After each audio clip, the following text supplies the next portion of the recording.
Assalamu alaikum dear students, this is Muhammad Tahir Raza and today we are going to start a very important segment which is application. First year में आपको long question की सूरत में एक application आएगी। उस application को करने से पहले, लिखने से पहले उसके कुछ रूल्स होते हैं जिनको अप्लाई करना, जिनको फोकस करना बहुत ज़रूरी होता है हमारे लिए। अगर हमने उनको इग्नोर कर दिया तो हमारे मैथमेटिकल नंबर जो उस पोर्शन में है, उस लॉन्ग क्वेश्चन में है, वो बेटा ख़राब हो जाएंगे, डिडक्ट हो जाएंगे और वो थोड़ी सी बेहतियाती की वजह से नंबर आपका ख़राब हो जाता है। ठीक है, सबसे पहले मैं आपको जो चीज़ गाइड करने जा रहा हूँ वो है इसका स्ट्रक्चर, एप्लीकेशन का स्ट्रक्चर। एप्लीकेशन में कौन सी चीज़ हमें कैसे लिखनी है, ये एक फर्स्ट ईयर में पूरी तरतीब के साथ हमने आगे बढ़ना होता है। कैसे? सबसे पहले अपना रजिस्टर पकड़ें, इसको साथ मॉक एक्सरसाइज करें। मॉक एक्सरसाइज यानी एक प्रैक्टिस के तौर पर आपने इस चीज़ को समझना है मेरे साथ। इंशाल्लाह ये आपको बहुत क्लियर हो जाएगी। कैसे? अपने पेज के इस साइड पे, लेफ्ट साइड पे आपने लिखना है द प्रिंसिपल। उसमें एक चीज़ का बहुत ध्यान करना है, जहाँ जहाँ मैं ये ब्लैक मार्कर लगाने जा रहा हूँ वो आपके माइंड में होना चाहिए कि अगर मैं द लिख रहा हूँ तो उसका जो टी है वो कैपिटलाइज होना चाहिए। ठीक है, यानी बड़े अल्फाज में लिखा जाए। आप सादा अल्फाज में मैं बात बयान कर रहा हूँ। इसके बाद आपने लिखना है द प्रिंसिपल, उसके बिल्कुल सामने आपने लिखना है। अच्छा, यहाँ बच्चे बहुत गलती कर जाते हैं, PEL कर देते हैं, वो प्रिंसिपल बन जाता है असूल वाला बेटा। लेकिन यहाँ पर आपने PRINCIPAL, प्रिंसिपल किसी इदारे का जो सरबराह होता है बेटा, उसको कहा जाता है। ऑब्वियसली इसका ये वाला P जो है ये भी कैपिटलाइज होगा और बाकी सारे स्मॉल में चले जाएंगे। देन नेक्स्ट लाइन पे आपने लिखना है मेरा बेटा गविट फुल स्टॉप कॉलेज। गविट में आपने इस G को कैपिटलाइज करना है मेरा बेटा। इसके बाद आपका ये फुल स्टॉप आ जाएगा। देन आपने C को भी कैपिटलाइज करके लिखना है, कैपिटल लेटर्स में लिखना है। ध्यान रखिएगा, याद रखिएगा बेटा कि प्रिंसिपल के बाद भी कॉमा आए, कॉलेज के बाद भी कॉमा आए। देन उसी ही तीसरी लाइन पे चले जाइए पेज की, लिखें सिटी। C को आप कैपिटलाइज करेंगे, बाकी ये स्मॉल रहेंगे। इसके फ़ौरन बाद कोई फुल स्टॉप नहीं आएगा। स्ट्रेट अवे आपने लिखना है A, then full stop B, then full stop C और आखिर पे जाके ये वाला जो फुल स्टॉप है ये आपके माइंड में होना चाहिए, लाजमी लिखें। यानी A full stop, B full stop, C then full stop. इतनी एक एक्टिविटी का आपको एक नंबर मैथमेटिकल मिल गया। ठीक है, ये अब आपने अगर गलत लिखा आपका ये एक नंबर कट जाएगा। 10 नंबर की टोटल एप्लीकेशन है बेटा। देन ये लिखने के बाद उसकी निचली लाइन पर आ जाइए, लिखें सब्जेक्ट। क्या लिखें? सब्जेक्ट। सब्जेक्ट किसे कहते हैं बेटा?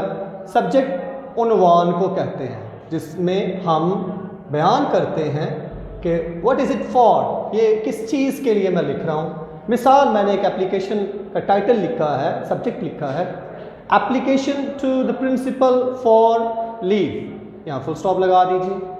देन इसका नंबर कोई नहीं है, इसका कोई नंबर नहीं मिलेगा आपको, लेकिन ये करना ज़रूरी होता है। ठीक है, उसके बाद आप सब्जेक्ट की निचली वाली लाइन पर आ जाएं, एक लाइन छोड़ के, वहाँ लिखें सर, S कैपिटलाइज करेंगे और उसके बाद ये वाला कॉमा लाजमी आना चाहिए। ये इतना लिखने से, जस्ट इतना लिखने से बेटा मैथमेटिकल नंबर है आपका, एक नंबर आपका हो जाएगा। अब कहाँ कहाँ नंबर पड़ा है मैंने आपको वो बताना है, ताकि आप अपनी तैयारी करते वक्त इस स्ट्रक्चर को पूरी तरह से फॉलो करेंगे। देन फिर मैंने ये लिखा हुआ है टेक्स्ट। टेक्स्ट से मुराद वो ख़त, वो एप्लीकेशन का पूरा मेरा मवाद, मेरा मटेरियल जो मैं वहाँ पे परफॉर्म कर रहा हूँ, मैं लिख रहा हूँ। बोर्ड कहता है कि इस टेक्स्ट में से, यानी इस ख़त में से जो एप्लीकेशन बच्चे ने लिखी है, ठीक है, उसमें एक नंबर हर हाल में स्टूडेंट लेगा, तो फिर ये बाकी मैथमेटिकल नंबर स्टूडेंट को दिए जाएंगे। चूँकि हम FSC कर रहे हैं मेरा बेटा, ज़्यादा नंबर हमारी रेंज में आने की तवक्को होती है मेरा बेटा, तो फिर ऐसे तो नहीं है कि अब हम एक ही नंबर लेंगे। ऑब्वियसली हमें ज़्यादा वर्क करना है। फिर हम लिखेंगे उसका वो पूरा मवाद लिखेंगे, मटेरियल लिखेंगे मेरा बेटा। देन जब वो ख़त्म हो जाएगा, आखिर पे इसी तरतीब के नीचे आते गए, जब आपने 1-1.5 पेज तक चले जाए, लेंथ की कोई टेंशन नहीं है, 2 पेजेस तक एप्लीकेशन नहीं जानी चाहिए। जस्ट 1 पेज पूरा हो गया, अगले पेज पे थोड़ा सा आपने लाइंस को ले लिया। कुछ बच्चे खुला लिखते हैं, बड़े वर्ड्स लिखते हैं, इसी तरह उनके ये फॉल्ट्स चलते रहते हैं। तो करीबन 1 पेज और उससे अगले 1.5 पेज तक आ जाए, काफ़ी होती है एप्लीकेशन बेटा। 9 नंबर तक बासानी मिल जाते हैं। देन इसके नीचे ही मेरा बेटा आपने लिखना है ये डेटेड। डेटेड का डी कैपिटल होगा मेरा बेटा, और जब डेटेड लिखेंगे देन ये फुल कॉलन, जिसको हम कहते हैं आमतौर पर कॉलन, ये लाजमी लिखें। ऊपर नीचे 2 डॉट होते हैं। फिर उसके बाद लिखें मेरा बेटा मंथ लिखें, नेम लिख दें आप। फॉर एग्जांपल जून है तो जून के स्पेलिंग्स लिखें, कोई फुल स्टॉप नहीं, कोई कॉमा नहीं। अगर 10 से नीचे कोई डेट चल रही है तो 04, 05, 06 वगैरह करके आपने लिखनी है। देन आपने लिखना है उसके बाद कॉमा ज़रूर लगाइएगा। देन आपने ईयर बताना है 2020 फुल स्टॉप। ये भी 1 नंबर का मैथमेटिकल वर्क है बेटा, 1 नंबर ये ज़रूर मिलेगा। अगर आपने इसमें कोई गलती कर दी, आपका ये नंबर कट जाएगा। अब मैथमेटिकल नंबर जो गवाएगा किसी और जगह, तो वो मिलने से उसको रहा। और देन क्या करें, इसी ही लाइन के सामने मेरा बेटा ये वाला हिस्सा है क्लोजिंग का, ठीक है। इसको भी आपने लिखना है कैसे, योर्स, कोई अपॉस्ट्रोफी नहीं लगानी है बेटा, कोई चीज़ नहीं यहाँ पे आपने देनी है, वरना गलती कंसिडर हो जाएगी। वाई आपका मेरा बेटा क्या होना चाहिए, यहाँ पे कैपिटलाइज होना चाहिए। योर्स, देन ओबीडियंटली, ये सारे स्मॉल होंगे लेटर्स में। आखिर पे कॉमा ज़रूर लगाया जाएगा, ठीक है। देन इसके नीचे एक्स कैपिटल लेटर्स में लिखें बेटा, फुल स्टॉप दें। वाई कैपिटल लेटर्स में लिखें, फुल स्टॉप दें। जी कैपिटल लेटर में लिखें मेरा बेटा जेड को, और फिर उसके बाद उसके आगे फुल स्टॉप लगाइए। तो ये भी बेटा 1 नंबर का हो गया है आपका, ठीक है। कैसे जी, अब 1 नंबर इस एक्टिविटी का, 1 नंबर इस एक्टिविटी का, 2 हो गए।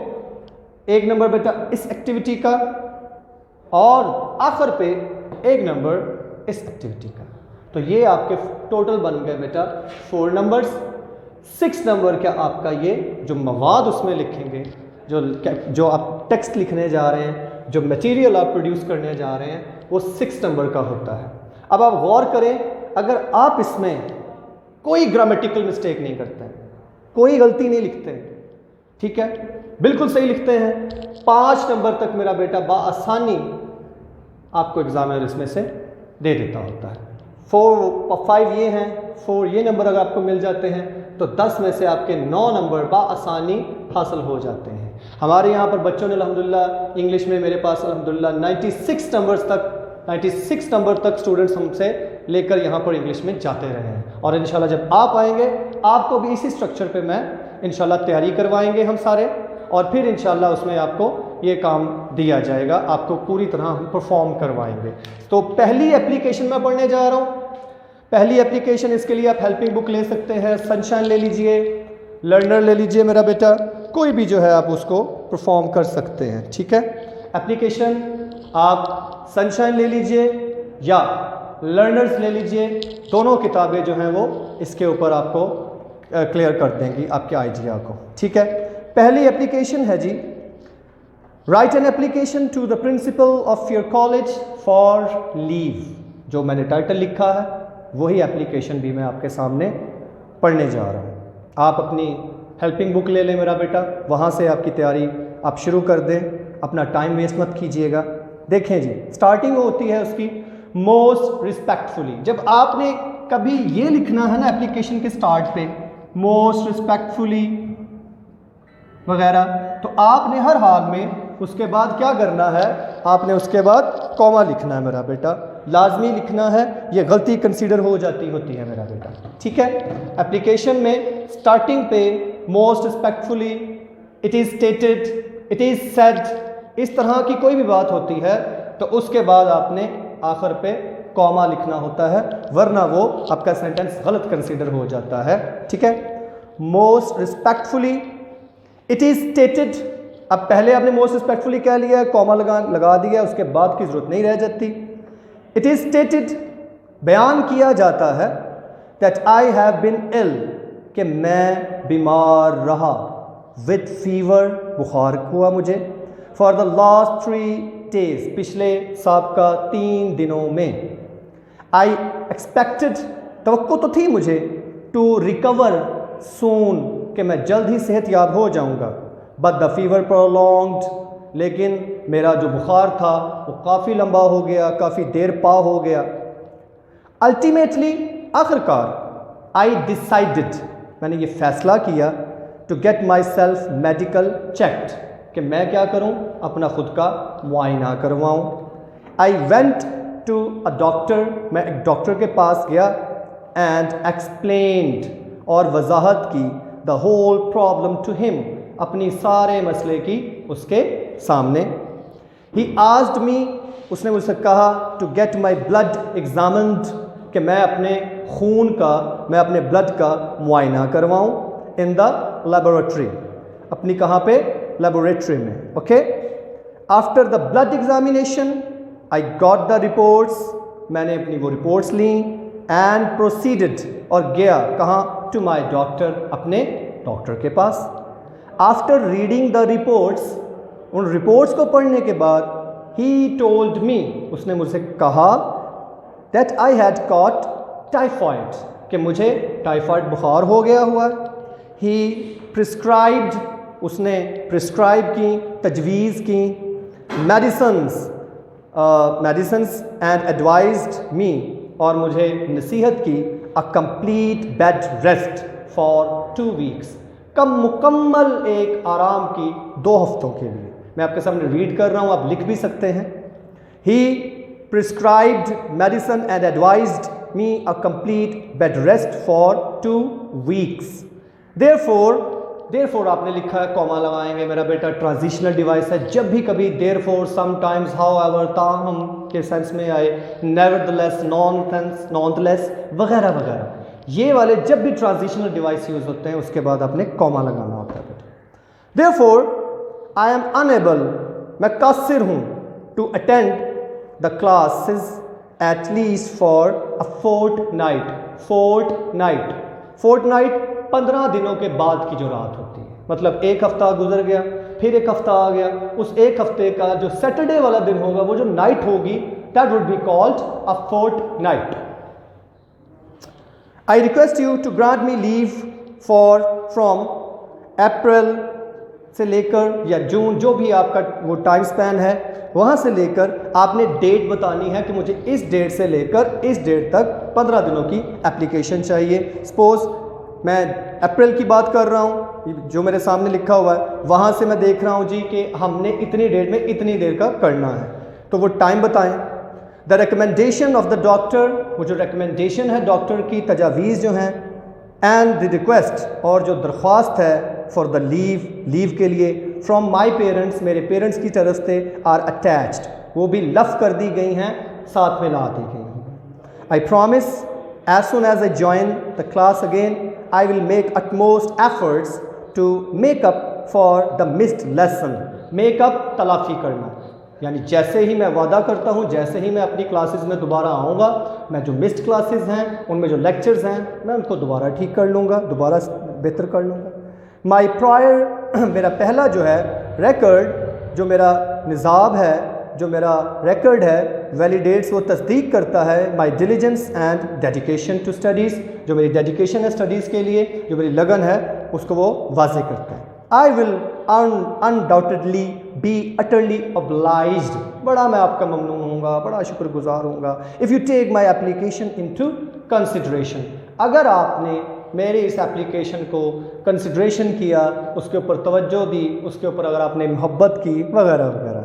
देन उसके बाद डेटेड आपने कहा, डेटेड के बाद आपने उसकी क्लोजिंग की, फिर योर्स ओबीडियंटली वहाँ पे आप आए और वहाँ आपने लिख के उसको क्लोज़ कर दिया। अब ये पूरी एक एप्लीकेशन मैंने आपके सामने रीड कर दी है। फर्स्ट एप्लीकेशन, हर असाइनमेंट में एक शॉर्ट स्टोरी के साथ मैं आपको एक एप्लीकेशन पढ़ाऊँगा, हर दफ़ा मैं वो स्ट्रक्चर भी आपको क्लियर कर दूँगा, ठीक है। और उसके साथ मेरा बेटा आपको जो उस असाइनमेंट में मेरा बेटा एप्लीकेशन होगी, शॉर्ट स्टोरी होगी, शॉर्ट स्टोरीज़ में से जो चीज़ें हैं वो भी आपको बता दी जाएंगी क्या आएगा, ठीक है। आपको असाइनमेंट दी जाएगी कि आपने ये काम करना है, क्योंकि जब मैंने शॉर्ट स्टोरी पढ़ाई है आपको, उसमें मेरा बेटा मैंने आपको हर एक चीज़ के बारे में क्लियर किया। शॉर्ट क्वेश्चन क्या थे, शॉर्ट क्वेश्चन के बाद उसके जो है ट्रांसलेशन करनी है, मल्टीपल चॉइस करने हैं, ठीक है। और उसके बाद उसके सिनोनिम्स वगैरह जो हैं वो हमने तैयार करने हैं, जो मैंने लेक्चर्स में आपके सामने लिखे हुए थे, ठीक है। और साथ उसके आपके होंगे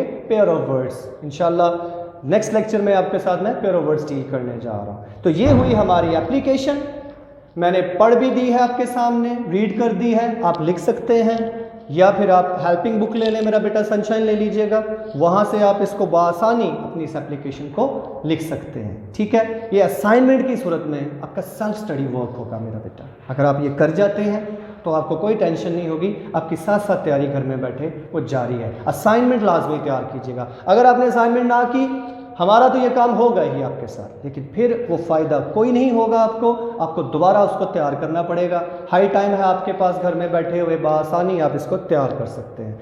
इसके अलावा मेरा बेटा अब नेक्स्ट लेक्चर में इंशाल्लाह आपको मैं पेयर ऑफ वर्ड्स के ऊपर बात करूँगा। Thank you very much, wish you all the best, अल्लाह हाफिज़।